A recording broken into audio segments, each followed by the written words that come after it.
The idea that truth, much like art, there's no definition. There's no, it's subjective and objective at the same time. There is no, like, it is just this other dimension, and you know it. Like, you know it in your body, and you don't have to defend it. You don't have to substantiate it. You don't have to make it make sense to other people. And I think we waste a lot of life force and life energy trying to do that, but mostly to ourselves. Like, I think it's really easy to villainize and be like, oh, I was trying to prove myself to XYZ and blah, blah, blah. And I think at the end of the day, you're doing that because you're desperately wanting to prove to yourself.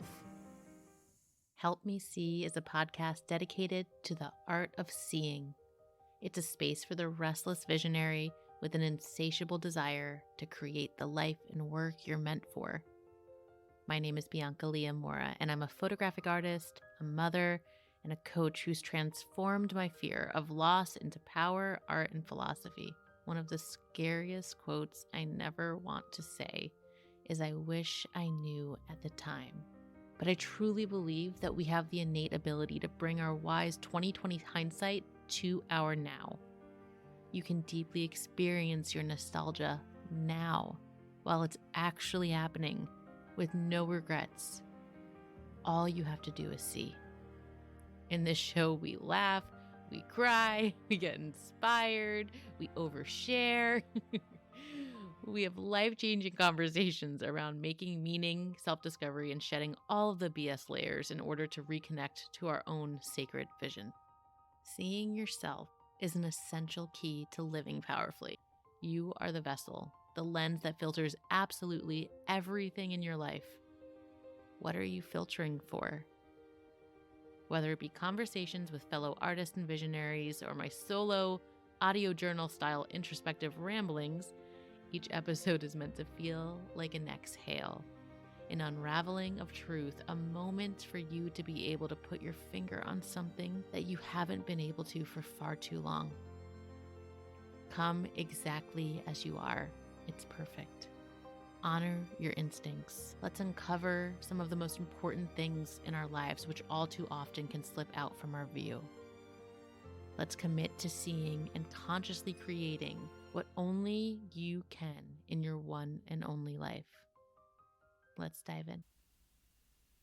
Hello, and welcome to an episode of Help Me See. That's a very special episode, and I just realized 2 minutes before I started to record this that it's the 100th episode. What?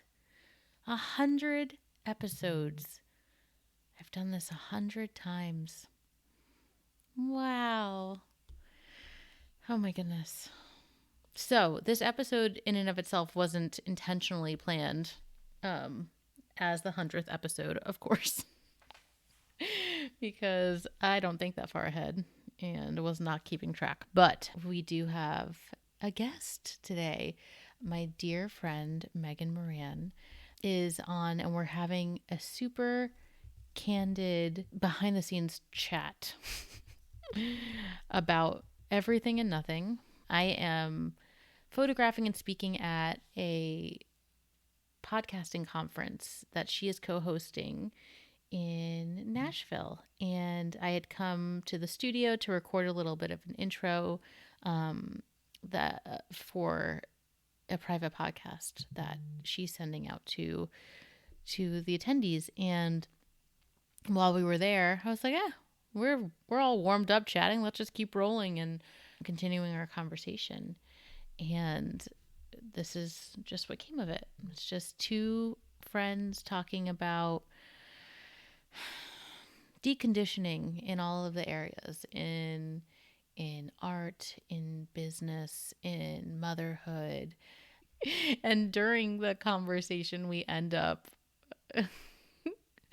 coming into a realization of some subconscious programming that was going on that wasn't intended, and it was pretty interesting. I feel really fortunate to be able to have these really authentic relationships where we feel open and honest and comfortable enough to just stumble upon these deeply personal topics. Megan and her husband Colin own Mompreneur Co. And they have a podcasting studio right here in Chagrin Falls, Ohio. And they produce podcasts. She's a Substack creator.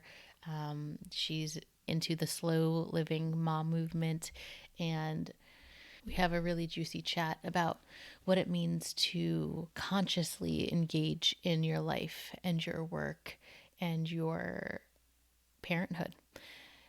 But before we get into that, I wanted to take a second to reflect on the last 100 episodes. You know, part of me wishes I had something like really profound to say, and I can come to you and say, and after 100 episodes, I've realized that this whole time I've been working towards this and trying to do this, and I realized, or I thought I was doing this, but really I'm doing this. I don't know. I sometimes I feel like I know, and most of the time I feel like I have no idea what the fuck I'm doing. All I know is I come here to be true, and I come here because what I'm really, really, really, really committed to doing is for, I'd say better or for worse. I'm committed to going first in whatever I need to go first in for the honest expression of myself, and also for love and for empowerment and comfort for others.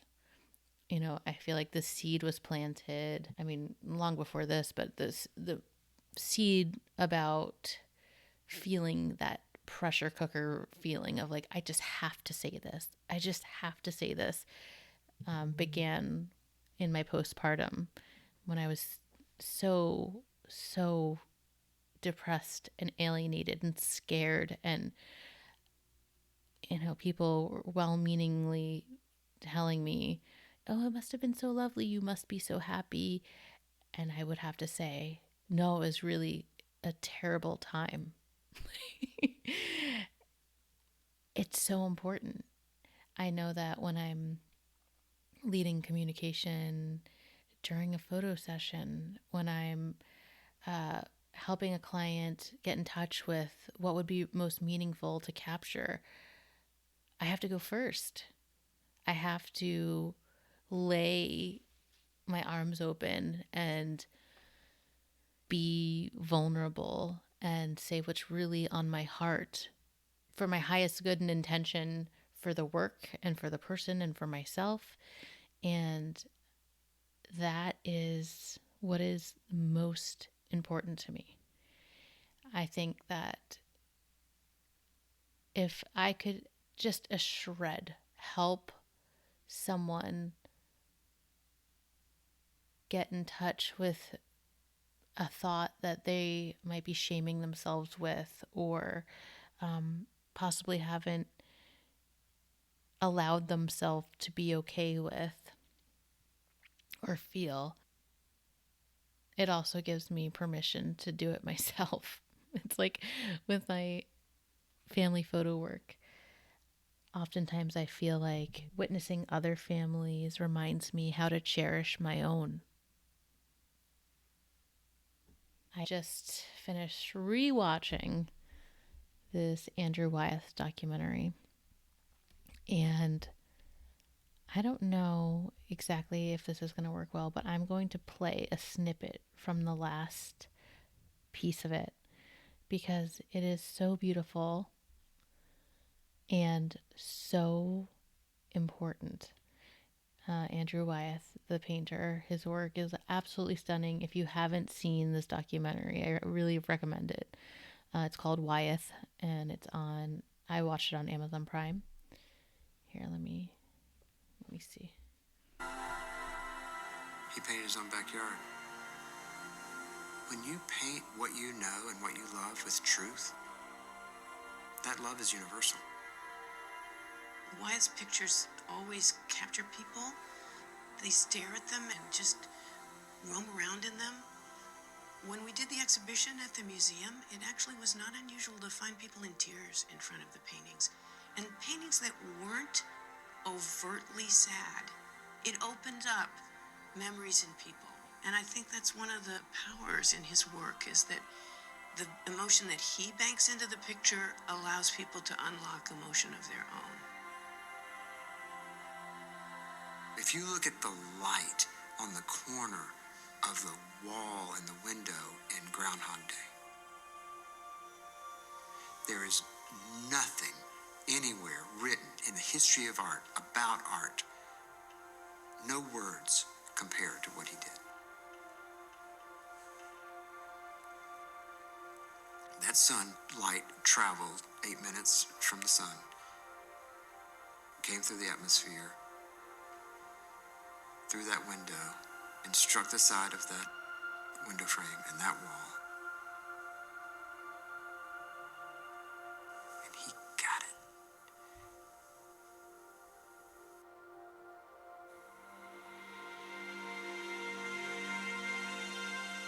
But you see how important it is to be in a surrounding and breathe it?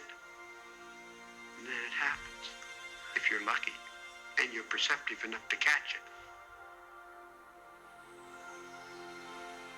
I'm really painting my own life.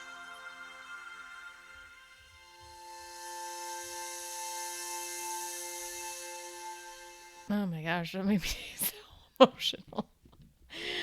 When that gentleman was describing how he painted the light coming through the window, hitting the wall of the corner of one of his paintings, and explaining that there is nothing in any book by any art critic that comes close to even comparing to what he did.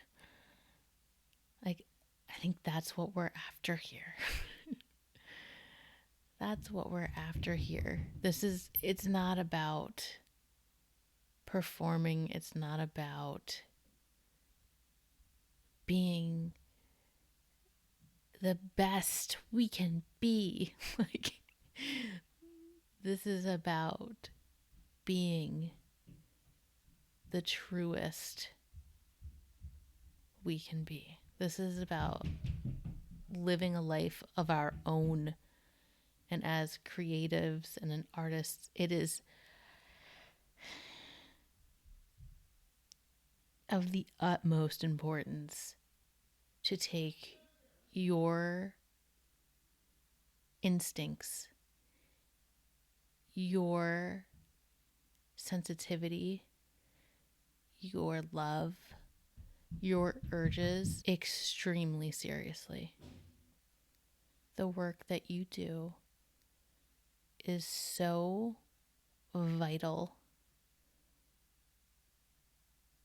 to a universe of people that you'll never, ever be able to understand. You know, I still cry over my favorite photographer being passed. And I went to his retrospective and I just cried. It means so much to me. And who knows if he understood his impact or not. But he didn't really need to understand it. All he needed to do was be true to himself and create the work that was most himself and be the person creating the work that was most him. I really hope by sharing my heart and my rants and my inquiry with you in the most raw and unrehearsed and truthful way, that you're able to subconsciously understand how valuable you are in your raw, unrehearsed, as you are way. thank you for spending your time with me. Time is the most precious thing that we have, and being in your earbuds or in your car or around the house with you as you do your chores is one of the most beautiful privileges I could think of in this work. So thank you. I look forward to the next 100 episodes, and I hope you enjoy this off-the-cuff convo with my dear friend Megan Moran. I just think it's so fascinating how we're all like intelligent, super smart, people, and yet you just have no idea what areas of your life you have this blind spot in that you don't realize that you're operating under all of the, like, it's just so put on you that to be concise and to be consistent and to be this and to be that like you don't even stop to think that you're making a wrong choice, because you're not even making a choice, you're just doing. Right, yeah. I was thinking about this the other day, and I meant to Voxer you this. Isn't it so funny? How long did I take to like finally do Substack? How long did I talk about it? And then how long did I take to finally do it?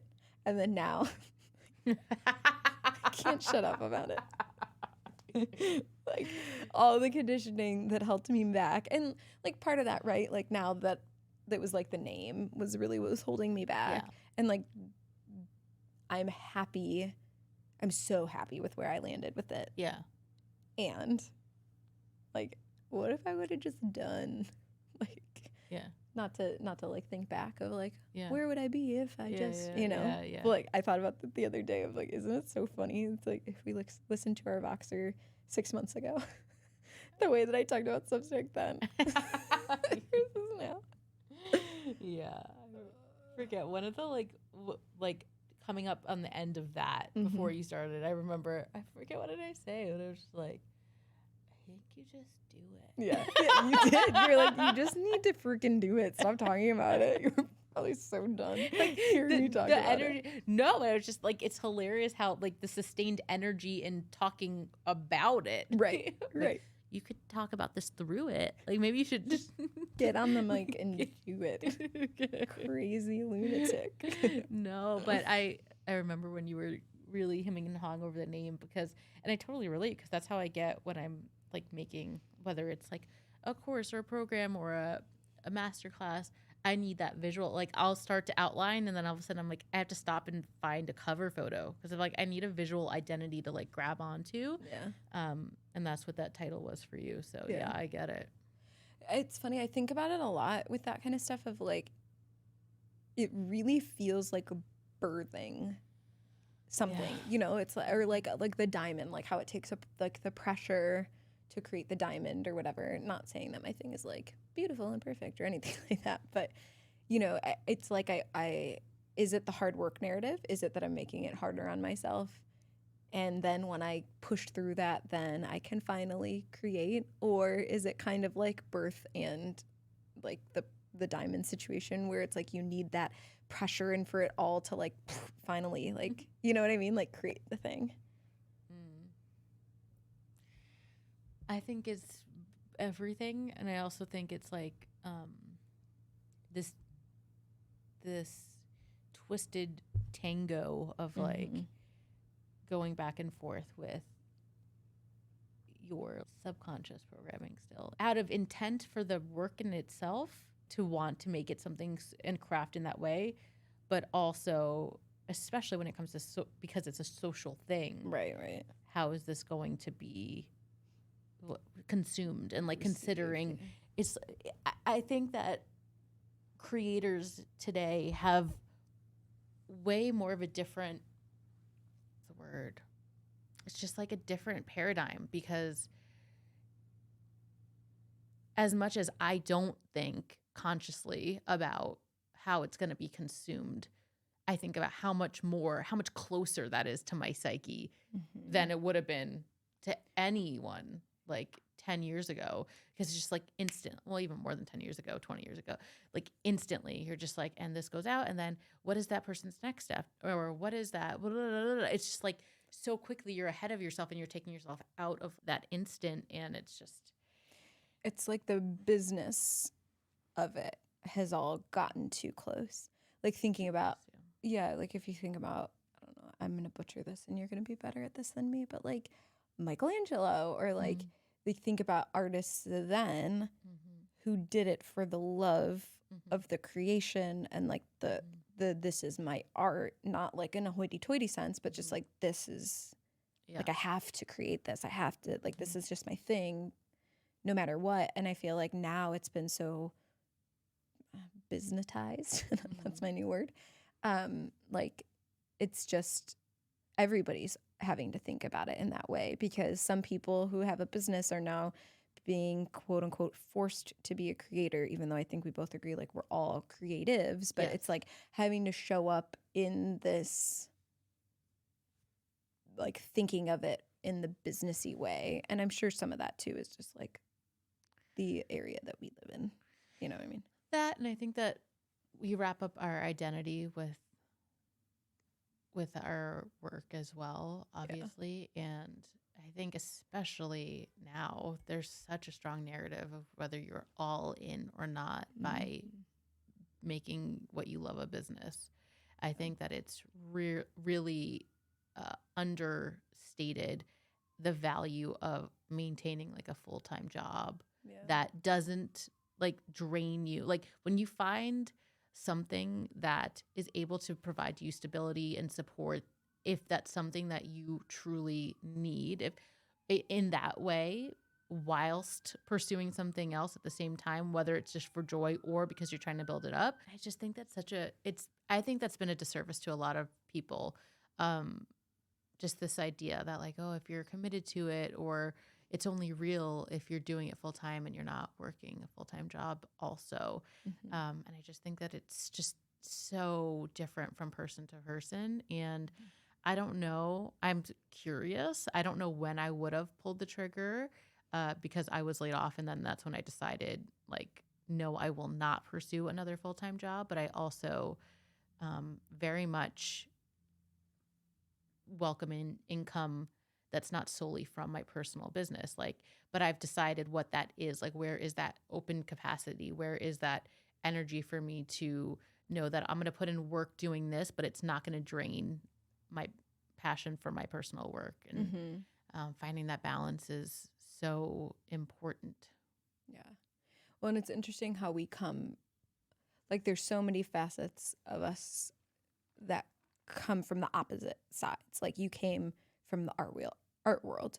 Your degree is in art. Like we've had these conversations of how like you have said to me, like, you don't look at that as your art. And now I do because you've opened my eyes to it. But like, because we come from the different worlds, right? And then where I come from the business world. So like I'm looking at things, That's true. You know, like we're on, these things have been merged together, but we were trained on opposite ends of it. Yeah. Which makes sense why it's like helpful when we're together, right? Because like you can lend that expertise to me and I can lend the opposite to you. But I thought of it like yeah, I'm just thinking about it. Like, Inside so what you're bottle. saying, so what you're saying is, but like also with that too, I think is interesting because we are on kind of the opposite ends of that too with like I have not gone back to any or like had any opportunities again in a quote unquote corporate role, right? You know what I mean? Like I've not, like I left and I left.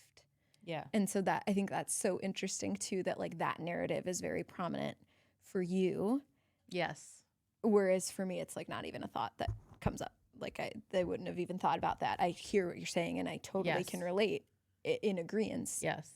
And it's it's not even a thing. Yeah. It's like, not even something I think about. Like it's a substantial like column in my brain and you're like, it doesn't even exist in mine. Yeah. Like I remember coming out of art school, I had a job as a photo editor for a few years, and there was a narrative that failed photographers are photo editors. And I was like, what the fuck?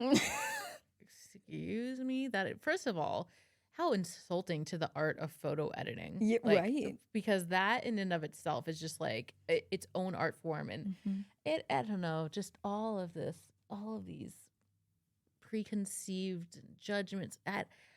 The older I get, the more it's so funny because I'm like anxious, neurotic person, but also like so hippie at the same time. I'm like, any rule, any authority, any like political type of like structure, and I just have no patience for it. And I'm just like, if you're not open and curious, then you're really doing yourself a disservice in life.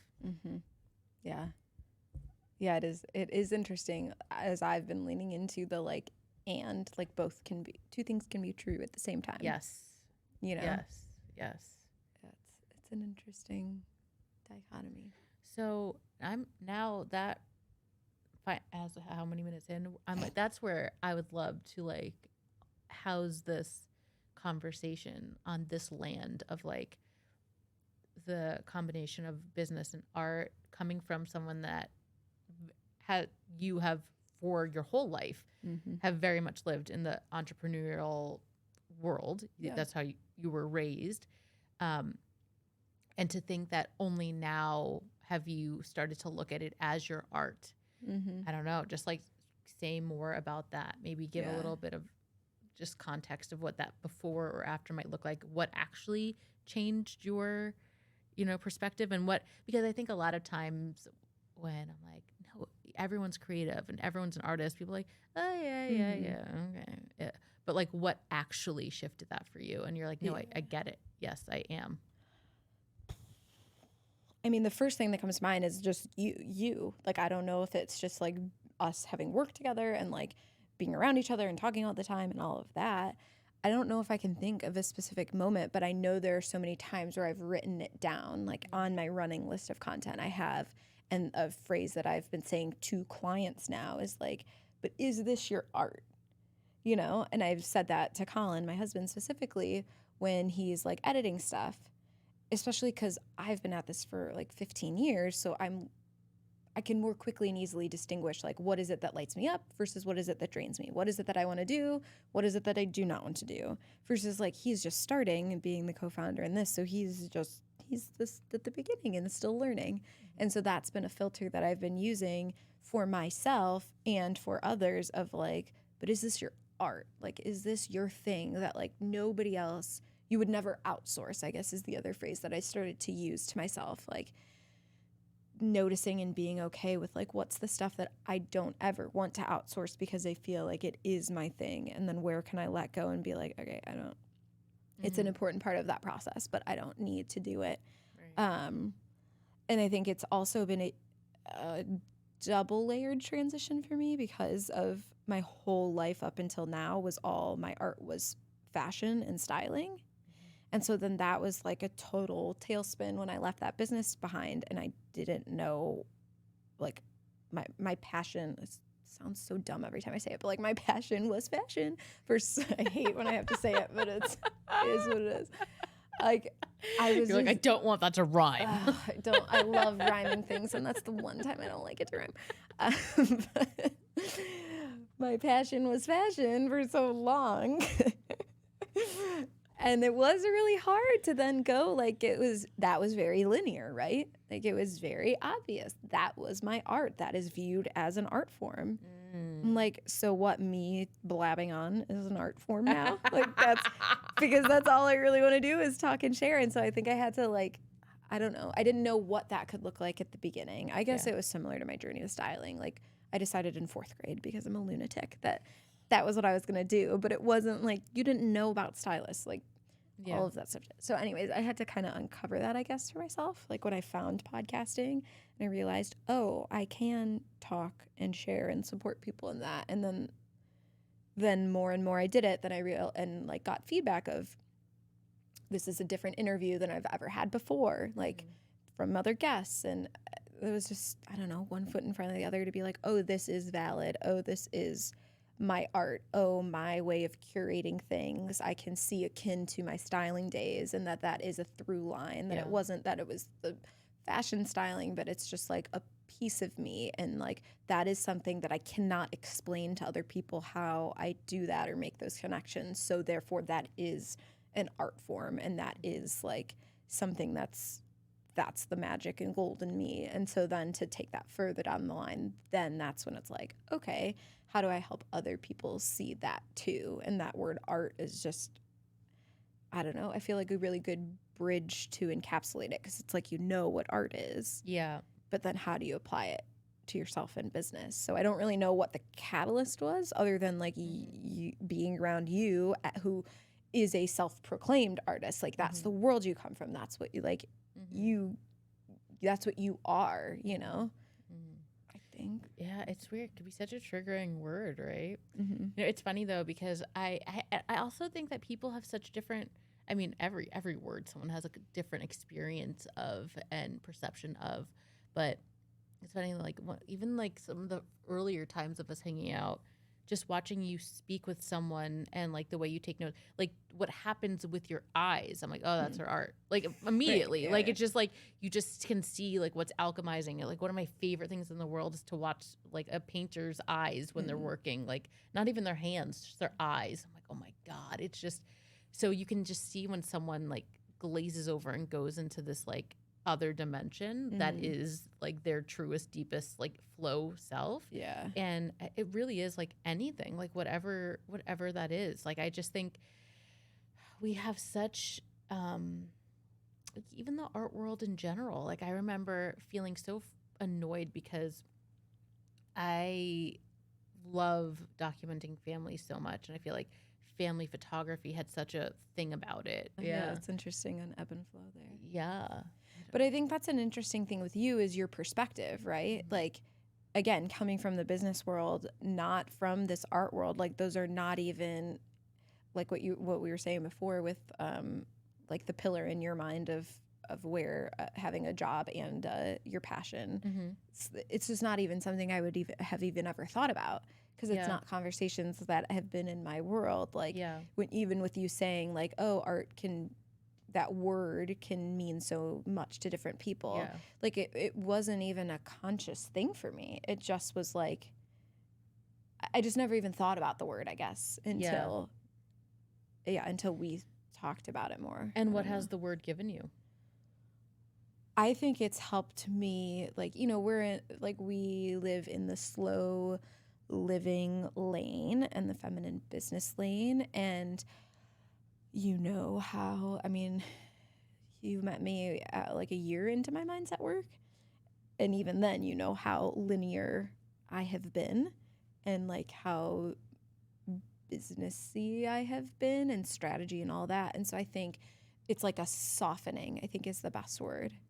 You know, like leaning into seeing that, like, oh, this is my art, and like detangling my self-worth and my achievement. And like, I was thinking about this when I had the massage today, the conversation we were having earlier about like what triggers me.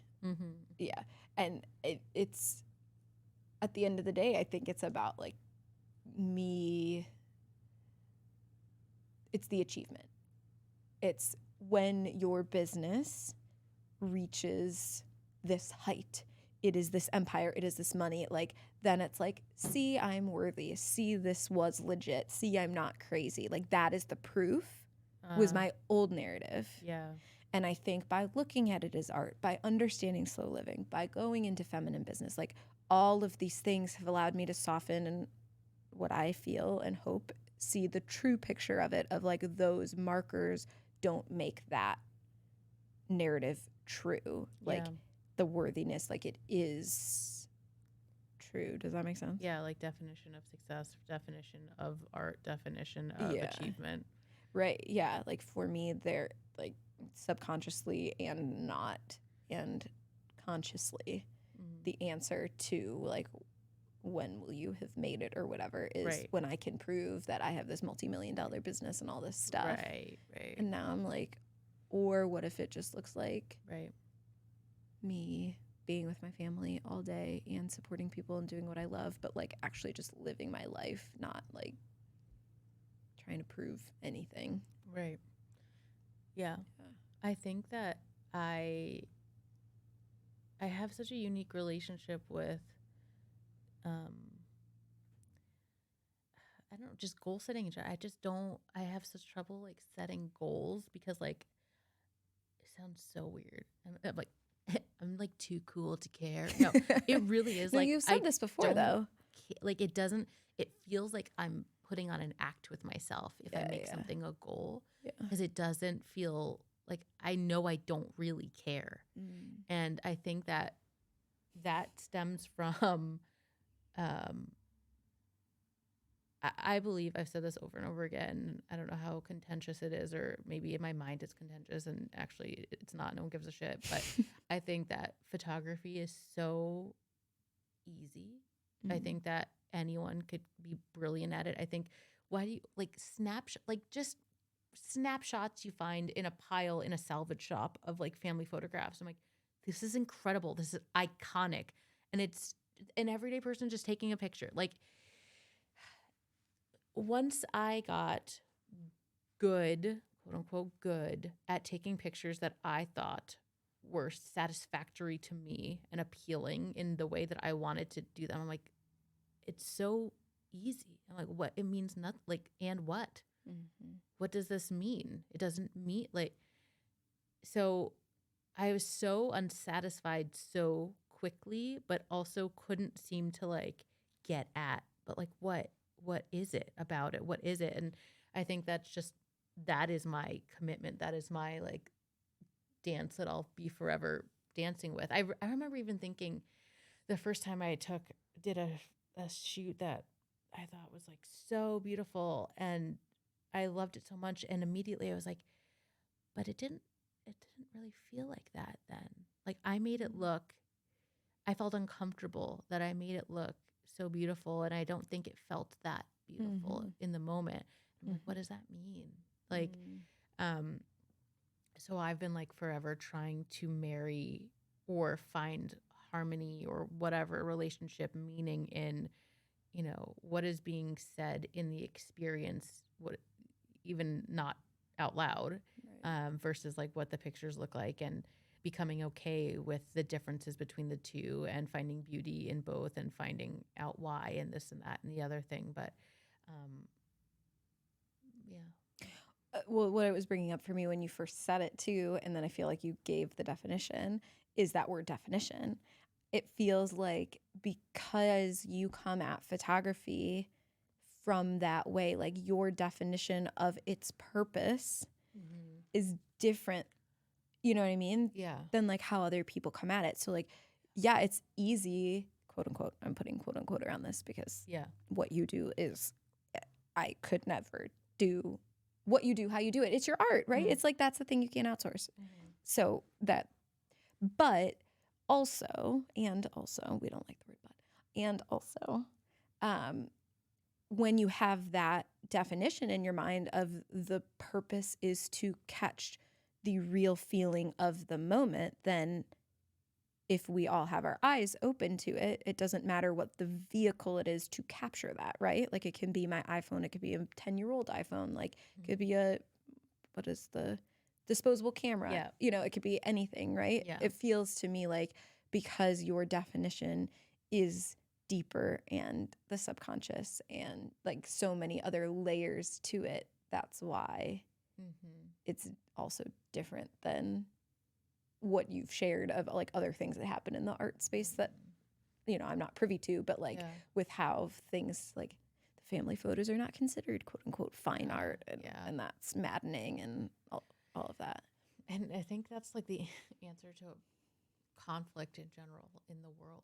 Like it's like something you're already, at any time you're having like especially an unproductive conflict with someone, like you already are a mile down the road and you don't even realize that you're coming at something with two inherently different definitions.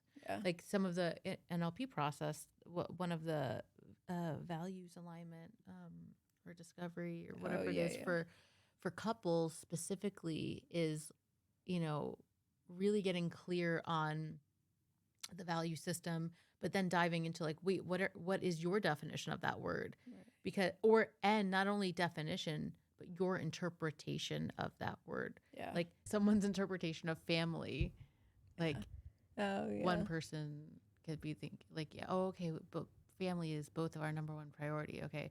But when I think of family, I think of going out and making a living and providing for my family.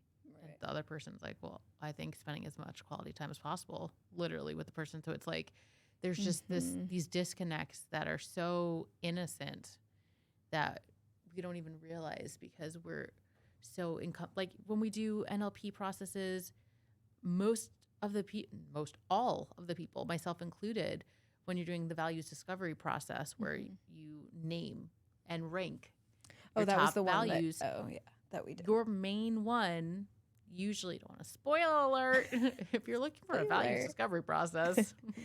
Hint. Yeah, hint. Is you don't even think to say it until you're at the very end and you think you've said it all. And then you're like, oh, actually, like this is the one that it drives the whole ship. Like this is the number one. Because it's so big, you can't even see it. Like it's your whole lens. And I think that's something too that I've recognized a lot too is like understanding that we all have a different lived experience. Like even my lived experience of my childhood is different than like my parents. We may have been in the same moment, right? We may have experienced something together, right?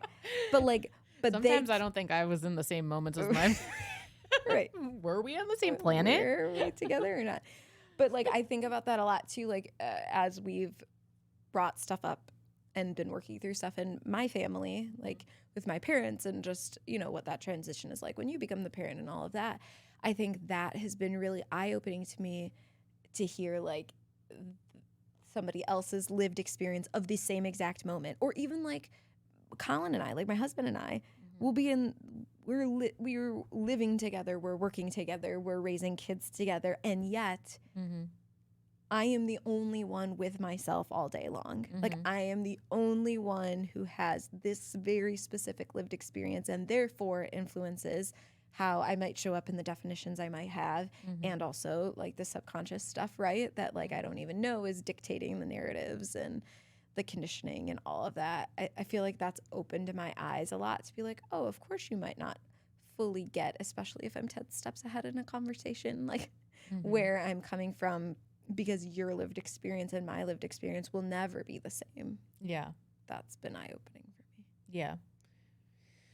Yeah, that has been the biggest shift, I'd say, in this phase of my life, in this season of life, is I'll say that it's been a while now since I read it, but Michael Singer's The Untethered Soul. Oh, yeah. It's my side drawer right now. I just had never, it was like one of those, I call them brain break moments. Like it broke my brain. I was like, wait, what? And I was like, my whole life I've lived not being aware of this awareness. I'm like, what have you not been aware of? It's awareness. Yeah. Just like it's like the tiniest thing and also the biggest thing possible. It's like that shift of seat of consciousness. It's like to witness yourself in that way. And I feel like I've always intuitively had some relationship with it by way of my relationship with photography and my natural, like where I come into that, but in no way purposeful, intentional, right. Like conscious, like conscious. And I think that's another thing to really highlight is that there's so much that, I mean, we're humans living lives with responsibilities, with things going, like there's so much to learn. And also I think it's so fascinating how brilliant we all are. There's so much we're doing that we just don't consciously understand that we're doing. So many decisions that we're making that are we're naive to, but also it's so brilliant. Like even when I talk about like how you're choosing to document your life, is like yes, there's like a universe to like lean into, but you're already in your own universe of, right? There's different galaxies or whatever it is. Like, I don't want to think too much about that. It gives me anxiety, but like you already own your whole galaxy. Like you just don't have the language to understand it. Like, you don't really realize how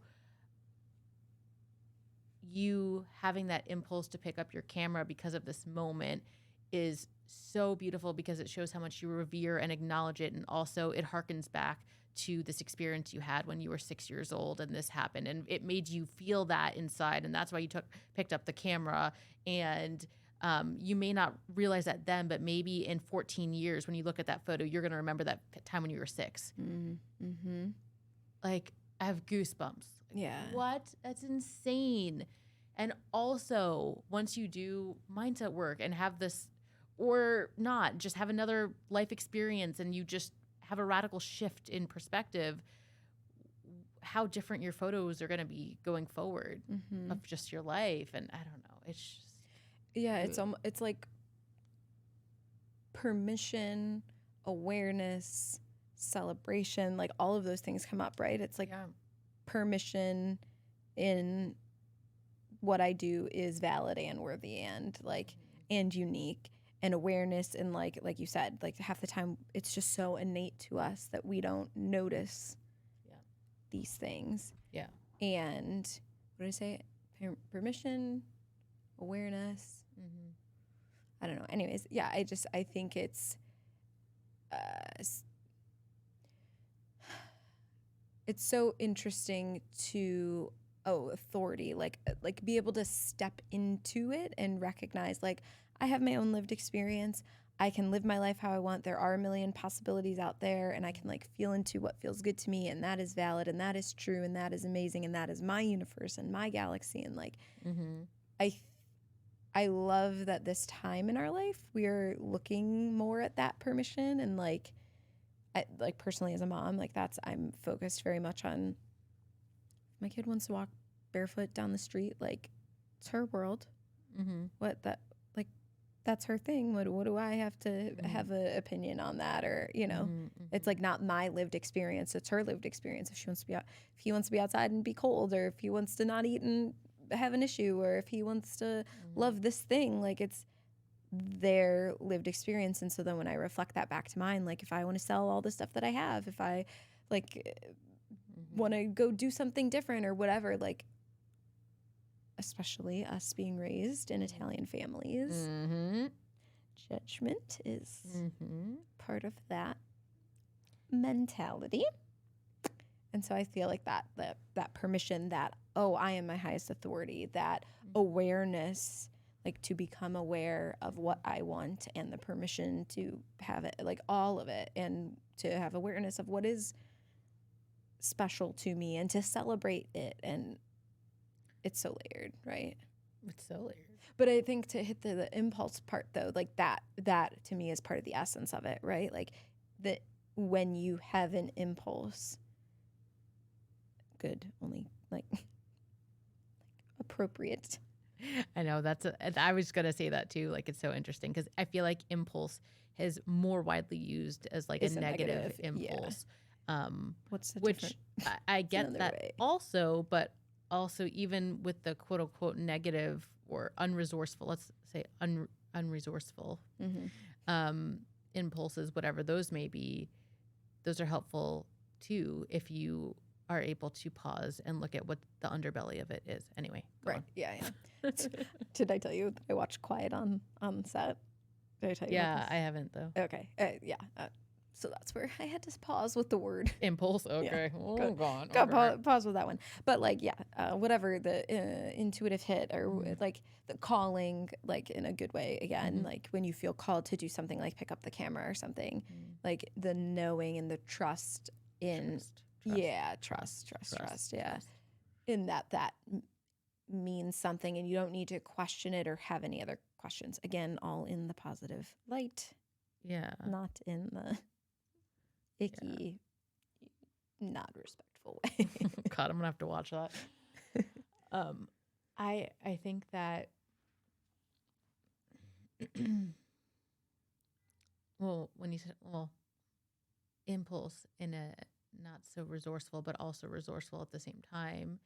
When I think about my impulse to harness my kid, when you brought up your kids, I was like, ugh, all the time, I want to like stop my kids from doing something because I'm so afraid of them getting hurt, whatever that is, whether it's emotionally or physically. And like realizing that's just like my desperate desire to not feel that pain for them. Yeah. Like, I mean, I told you just the other night when my kid got hurt and he was just like, just screaming my name over and over again. It just felt like getting stabbed over and over and over again. And it's so, I remember too, it makes me remember my dad, love you, daddy. Whenever he would like, it sounds so intense to say lash out, but you know what I mean? Just Yeah. like, like just like raise his voice or whatever.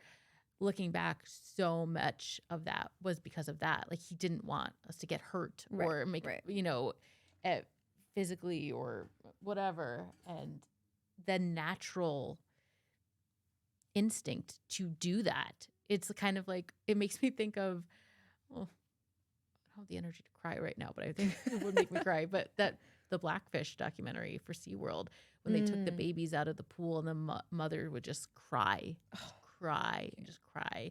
And it's just like, it's so interesting because we, you know, especially now with conscious parenting and this whole dialogue of like, don't say, be careful, like say specifically what it is that you want them to be aware of because you don't want to XYZ, blah, blah, blah. But there's space to also honor and see yourself in that. And it's like, oh gosh, I just love this thing so much that it pains me so much to even think of the possibility of them hurting themselves. And also it's so important for them to have their own life. I don't own them and it's not about me. I feel like so much of my mothering lately has been stepping back, pausing, like seeing where the conditioning is. And like the word that just keeps coming to my mind is like, why? Why am I saying this thing? Like, what's it really about? You know, like what you're saying now, like, is it really, I don't know, what's really serving them in that moment? Like kids wanted to go outside and it was cold the other day and they wanted to go on the beach and go on the playground. And it's like, is that my preference? No, I don't like to be cold. I don't have any interest in it. But why would I, like, what is really, truly my reason for saying no? I have no good reason. Like, I don't know. I feel like I've just had to reassess that a lot lately. We wonder why our patience is like razor thin. It's like, do you know how much processing is going on? It's insane. Like, it's like reparenting ourselves, parenting them, like worrying, becoming aware, learning about ourselves, learning about them. They're changing. Like, it's just worrying about every word you say, and then like being too cognitively aware for our own good. So I'm knowing like, oh, but if I say this, then that could do that, like the be careful thing, right? Yeah. It's like, but if I don't use this word, then that means that this is going to happen, and then they're going to have to decondition themselves more. It's almost like the weight of us having to like learn how to decondition and regulate, because no generation, quote unquote, no generation has done it before, is like so much. It is so much. And I think that the place where I like to remind myself and give myself grace is that like whatever comes out of my mouth that I don't necessarily want to stand behind or like regret, I think that the more important part of that is the repair part anyway. And I think that like there's so much more power, and that's so much more memorable than whatever random outburst or yell or whatever happened before. So I like to find comfort there, but still it's so draining. I'm drained just thinking about it. It's just truly. Shout out to Pam. Being woke is exhausting. Woke is exhausting. I never not think about that. But I feel like that is the heart of the heart of the heart of it all, right? Is that like we're all, well, hopefully if we are being conscious, if we are being intentional, then we are like constantly deschooling, deconditioning, like rewriting narratives. But isn't it so fascinating that yes, and you know, I literally have a course called Conscious Creator. So obviously I agree with that. And also an essential part of being a creator and being in your art is to let it all go. Yeah. Yeah. It's almost like the deconditioning and the deschooling is to let it go back to the original. You know, like I've talked about, but I think I've told you this, that for a while, like my analogy was the barnacles. Like over time, like how a ship gets barnacles on it, right? Like over time, we had all this conditioning, like become barnacles on us. And now my job has been chipping it away to get back to the essence. But the chipping is art in itself too, right? The processing of like emotions and experiences and undoing that, or just desiring to comment on it in whatever way that is for you, whatever your art is. That's funny. Yeah. And that's an important part too. It's like keeping in mind that that excavation is the point, is the art, because like, so what, like scrape all the barnacles off and then you're squeaky clean and you sit there and smile. Like, well, you know, like there's no there. There is no there. You know, my perfectionist self is, yes, that's the goal. The goal is to completely clean up. And then there is the, then you're done. Literally, until you said that now, like now you're making me have awareness of that. But like literally that's my thought, is like there should. Oh, like flick this off, flick this off, flick this off. Yeah. That my goal is so that they have absolutely no barnacles. So then they just live life. Or what's the point? Right, yeah. But yeah, that's disillusionment. They have no barnacles. They'll probably have no personality, so you better not do that. Great. Add another thing to my plate of things that I feel guilty about. Wonderful. No, yeah. You know, it's like, I know, I think about that too. It's just like, oh gosh, the most amazing human beings on earth have been through so much too. So it's like, I don't think the goal is to like have a human go by unscathed by anything that could ever happen. I think that the biggest goal is you know, that love, whatever happens, love. And, you know, under that is like the resilience to be able, and empowerment to know that, you know, you were loved and accepted and can get through anything. Yeah. I think that the more that I've recognized that the concept of who you are as you are at the beginning, like I think the kids are teaching me more sometimes than I teach myself, because they're showing me what it's like to be that pure version of you, right? So I think that's where it gets a little tangled for me, of like, yes, resilience, and yes, going through stuff helps, but also if you are great to begin with, you know what I mean? Like if you are, the word that comes up is perfect. Like if you're perfect to begin with, and your essence and everything about you is amazing, then wouldn't the purpose of everything be to just shine on that and do that more? But there's no contrast. Yeah, well, I don't like the contrast. You wouldn't be able to see, like, that reel you liked so much the other day, literally could not see that if light and shadow weren't coming together to create that. It's impossible. I don't like that answer. It's impossible. I don't like that answer. It's impossible.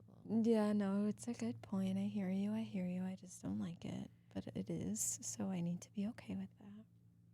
I think I'm realizing how much more aggressive my perfectionism is. Like, I thought I was a recovering perfectionist.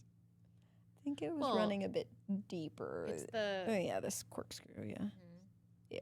You're just coming into different dimensions of it. You can see my face right now. Oh, man. You're like, I'm only a quarter joking with everything I've said is no joke. I am being 100% accurate. It sounds funny. Ha ha. Yeah. Not so funny. Yeah. Some more work to be done. It's a lot of pressure to have on yourself innately if you believe that that's possible to begin with. Like, I just feel like I don't even know another way. Like, I just don't even understand the concept of not having the perfect goal to be not perfect. Like, I don't even understand a world where the end goal. But perfect. But what about the mistakes are magic? Yeah, maybe Maybe I got a little buried up under some things. We need my big blue book. Yeah, we need another session. Yeah, I don't know, man. I don't know. I guess it's layered, right? Maybe that root was a bit deeper. Define perfect. Define perfect. Yeah, I guess it has like an end point, like a finished quality to it. It's like. And what is that? How do you know it's the end? End point. It's the goal. I think that maybe it's very tied for me. The goal. Yeah, like. And how do we know it's the right goal? Because I feel it and I see it with my crazy seeing way. Okay, so feeling and I see it. So how do you know? Okay. So then really the perfection to you is a feeling. Is it? Yeah. Yeah, because like my view of what is done and perfect, like let's take editing for example. Like if I hem and haw over it a million times, whatever, I finally get to a finished product. I'm like, this is perfect, this is good. But it's my working definition because I might hand it to you and you might be like, girlfriend, this is not, this is not done from your perspective. And you know that and you're chill with that. No, the people pleaser in me is not. Yeah. But that's yeah. Up until that moment, that would be the I think the end goal. So if you achieved perfection in whatever it is, it would be perfection until it's not. Until it's not. So perfection is only would only at best be a temporary state. Most likely, yes. Which means it's exhausting because it's never fulfilling because it's never satisfying. Yeah, it's so transient. Yeah, because you're different. Your tastes change. Yeah, like I think about the house. Like I think that's a really easy, clear example, right? Yes. Like right now, perfection looks like this certain aesthetic, right? And then I'm sure by the time we finish that, then it's like on to the next thing. It's like you're never being present and settled. Yeah. No, it's my lovely narrative. Nothing is never enough specifically for you and of you. Yeah, I think that's a narrative. I think it's a very, very, very deep subconscious narrative that I've started to uncover. And I think that's what I like about the slow living movement and like moving into that more and like trying to feel into that more is because enoughness sans anything else is the heart and soul of it. So you know what I mean? Inherent in it, So it's easier to grasp onto. Although I feel like all I've been doing lately is it's just the letting go. Like it's back to the essence, yeah. So what you're saying is that you're trying to put the antithesis, these two. How do you say anesthetic, whatever. Conflicting? Of the slow living and the perfection.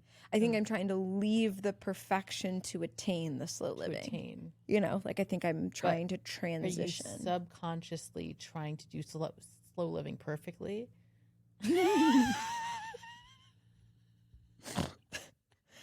The answer is yes. I mean, but I don't. Well, otherwise, what's the point of doing it? What's the point of doing it if I don't do it perfectly? But I do think no. Okay. I do think no, because if I was doing slow living, quote unquote, perfectly, I wouldn't be in a transitional phase. Do I think forward? And is the dream I'm trying to reach a perfect goal? You know what I mean?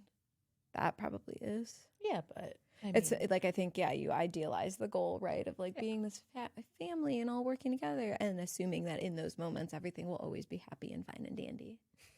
Instead of remembering that even then, the same problems that you have now will still be there then. Yep.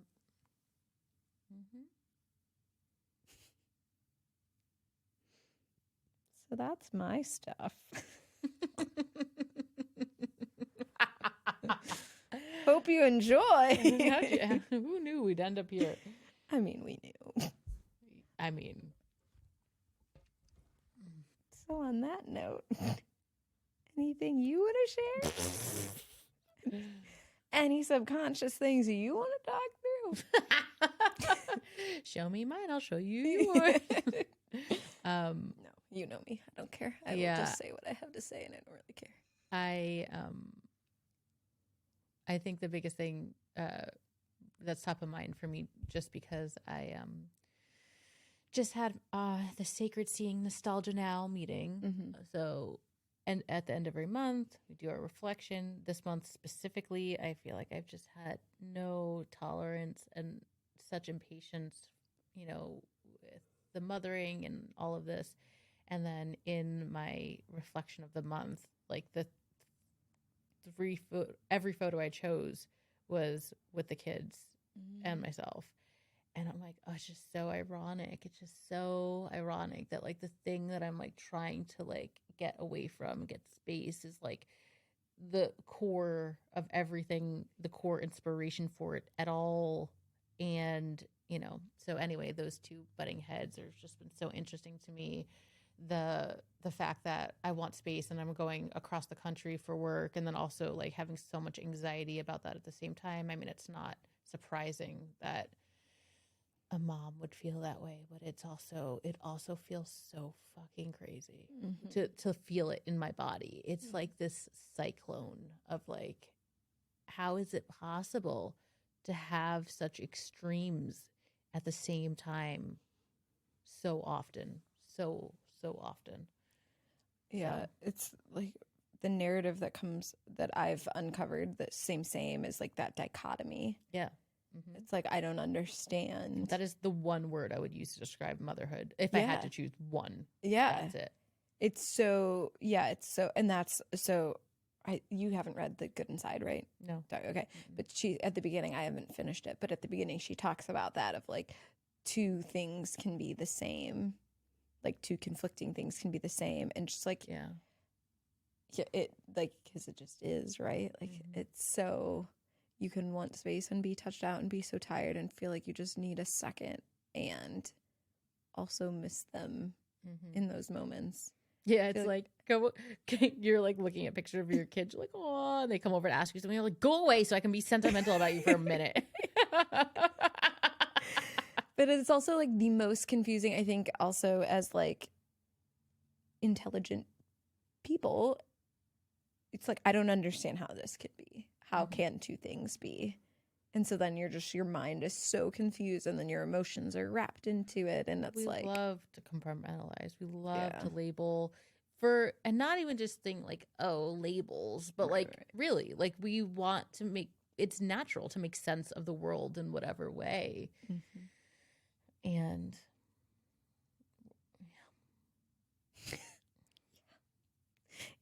I mean, the past like 3 episodes of my podcast have been, I feel like, around the same idea. And it's just been being with it. Yeah. And the contrast. Least favorite thing. But yeah. It's the lessons, right? That we feel again and again and again. And then we try to integrate, and then they still come back up. But I think that's why it's so important to just have conversations out loud or journaling or whatever it is, like having some form of discourse, because there's so many things that you don't even, unless you hear yourself say it out loud, or someone asks you a question, or you witness your reaction to what someone else is saying, like so much comes out of that. And yeah, I think that's why I love just having the most organic, real conversations and my solo ramblings in my podcast. It's because I just think just normalizing the shit and the glory and the preciousness and the whatever, and just bringing it all up into the awareness, into the air, and then we can just decide, like, today in this moment, like, this really hits and I needed this, or I don't need this today, or I don't, whatever. Yeah, I think like true, like coming back to like the truth, not the fluff, not the performative. Like it's cool when we can, share these conversations of like the real, what's really happening, because we could have taken the conversation in a different way, right? And like, talked about what people want to hear, whatever. But like, what service is that doing anybody versus like actually hearing what's going on and then feeling seen in that and maybe taking action, or just like the act of feeling seen. Yeah. And being like, great, I'm not alone. Thank goodness. Yeah. And it's so, and I think full circle from like everything we talked about, the idea that like truth, much like art, is like there's no definition. It's subjective and objective at the same time. There is no, like, it is just this other dimension, like, and you know it in your body, and there's no you don't have to defend it, you don't have to substantiate it, you don't have to make it make sense to other people. And I think we waste a lot of life force and life energy trying to do that, but mostly to ourselves. Like, I think it's really easy to villainize and be like, oh, I was trying to prove myself to XYZ and blah, blah, blah. And I think at the end of the day, you're doing that because you're desperately wanting to prove to yourself. Yeah. And yeah. Preach. All right. Well, so on that note, we'll leave you there. Well, this will be, I'm sure, one of many versions of this. Yes. That we do. Yes. Just real life. Yes. I hope you feel inspired to pick up a phone and call your girlfriend. Have a chitty chat. Have a chitty chat. Chitty chat. This has been an Awkward Sage production.